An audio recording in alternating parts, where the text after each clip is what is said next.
So welcome back. Today I'm going to tell you just an absolutely crazy story. People always ask me about interesting stories that have happened, and I cannot tell you enough that magicians get themselves into some really interesting scenarios. So let's begin with this story. It's a big one.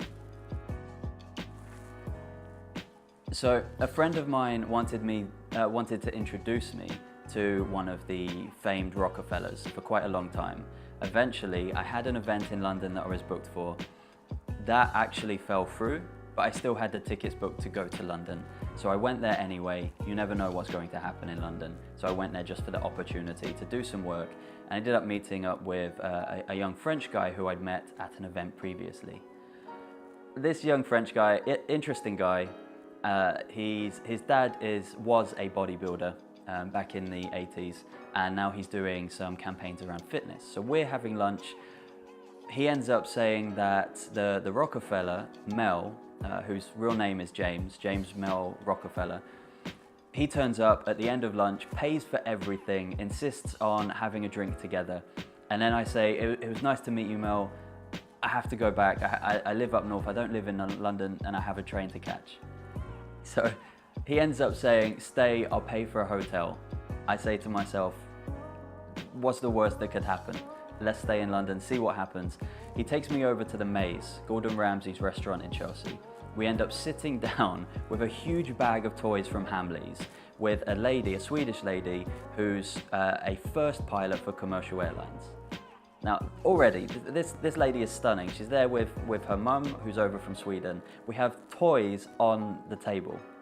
And the maitre d's going over to get screwdrivers for Mel.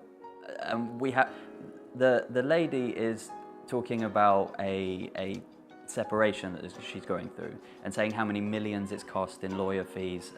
And it's blowing my mind how personal the conversation is getting.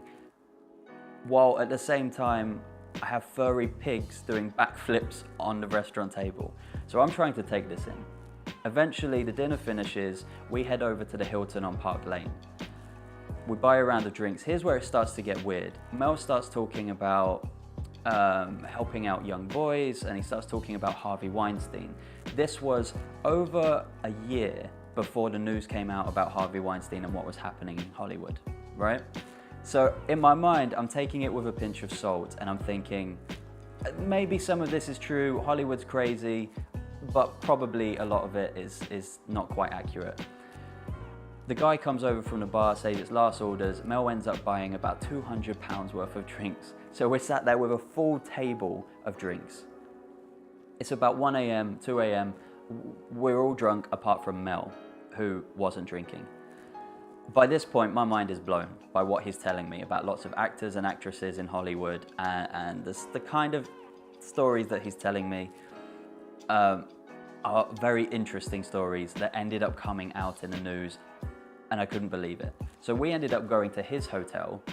He asked if they had a room for me, but they didn't. So we all went back to his hotel room. The French guy takes off all his clothes, apart from his underwear, right? Gets into bed, goes to sleep. Me and Mel were chatting until about 4 a.m.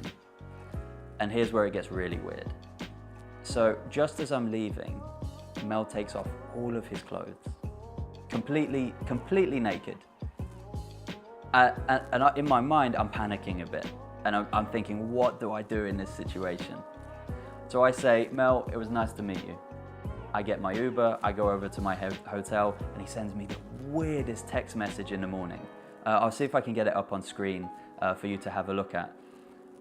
But I went back home. One of the weirdest nights in my life with one of the Rockefellers in London. I just could not believe it. That is one of the most interesting nights out that I could ever tell you, and I don't think it would happen if I wasn't a magician. So I hope you enjoyed that story. It still blows my mind to the day, and if you have any thoughts behind the video, if you want to leave a comment, do so. Hit the like button, hit the subscribe button, and I'll see you in the next episode.